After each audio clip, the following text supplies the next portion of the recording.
दोस्तों अगर आप भी केएल राहुल को एक अच्छा खिलाड़ी मानते हैं तो इस वीडियो को दिल से लाइक एक बार जरूर करते हुए जाएं। दोस्तों शुरू हो चुका है भारत बनाम जिम्बाब्वे का पहला ओडीआई मुकाबला हरारे क्रिकेट स्पोर्ट्स स्टेडियम में। दोनों ही कप्तान आमने सामने आए टॉस के लिए। दोस्तों जिम्बाब्वे कप्तान ने टॉस उछाला लेकिन केएल राहुल ने टॉस जीत लिया और टॉस जीतते ही गेंदबाजी का किया फैसला, जिसके चलते जिम्बाब्वे की टीम पहले बल्लेबाजी करने के लिए उतरी।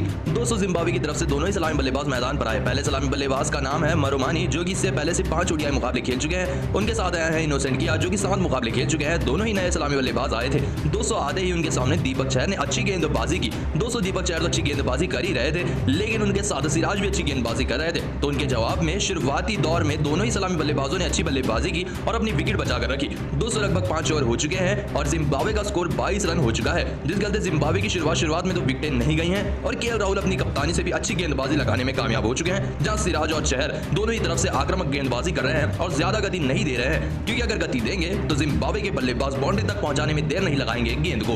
दोस्तों आपको क्या लगता है, क्या भारतीय टीम पहला ओडीआई मुकाबला जीत पाएगी या नहीं? इसका जवाब हमें कमेंट में एक बार जरूर बताते हुए जाएं। दोस्तों शुरू हो चुका है भारत बनाम जिम्बाब्वे का पहला T20 मुकाबला। दोस्तों आप सभी को बता दें पहला T20 मुकाबला इस मैदान पर खेला जाने वाला है, जिसका नाम है हरारे क्रिकेट स्पोर्ट्स स्टेडियम। दोस्तों वक्त की अगर हम बात करें तो दोपहर 12:45 से पहला ओडीआई मुकाबला शुरू होगा 18 अगस्त को, जो कि जिम्बाब्वे बनाम भारत की 3 ओडीआई मुकाबलों की सीरीज का पहला मुकाबला होगा।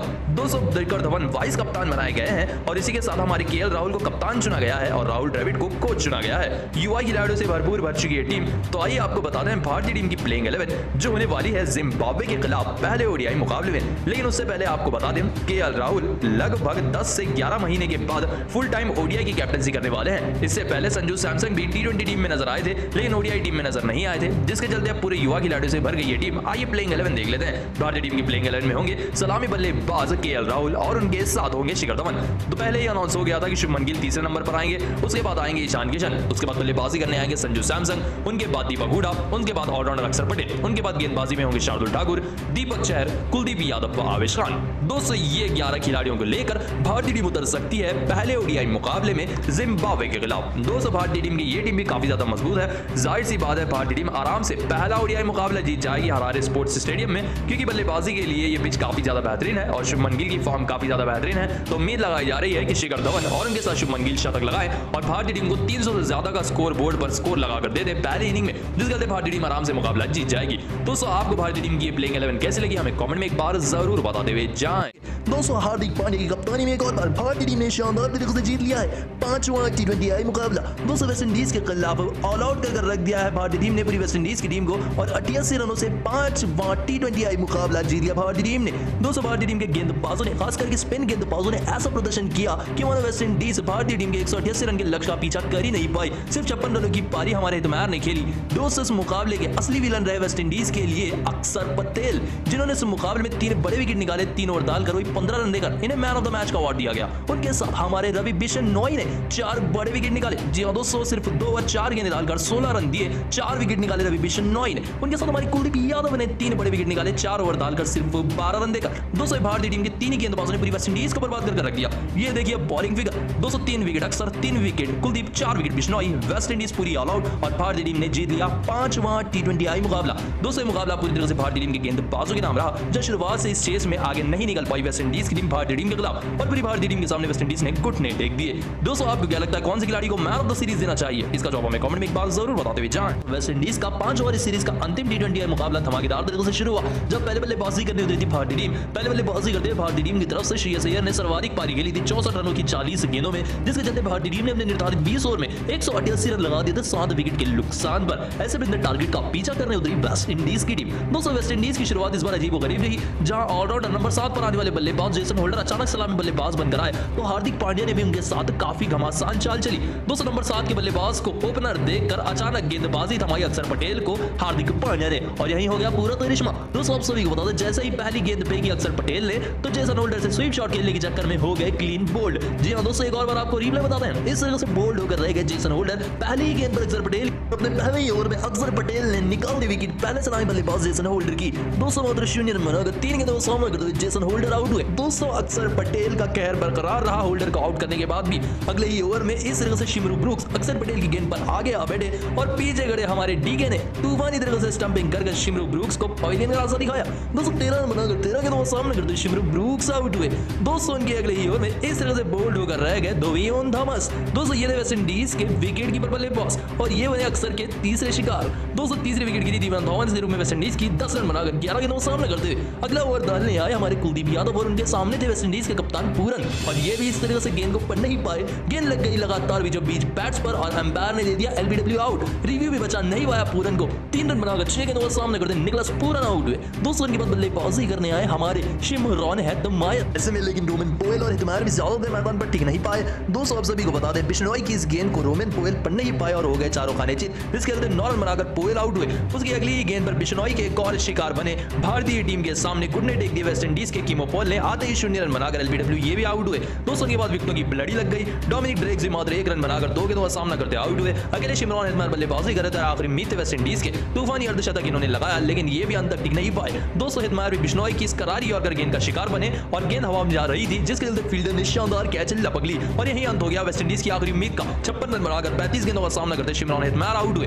200 आप सभी को बता दें उनके बाद आखिरी विकेट इस तरह से गिरी ओबेद मैकॉय के रूप में जिसके चलते 100 रन पर ही वेस्ट इंडीज ऑल आउट हो गई और 88 रनों से भारतीय टीम ने 5वां टी20 मुकाबला जीत लिया। जी हां दोस्तों 88 रनों से भारतीय टीम ने जीत लिया है 5वां टी20 मुकाबला और इस सीरीज को भी 4 और 1 से जीत लिया है। दोस्तों आप भारतीय टीम की इस जीत को 10 में से कितने नंबर देंगे इसका चौपा में कमेंट में एक बार जरूर बताते हुए जाएं।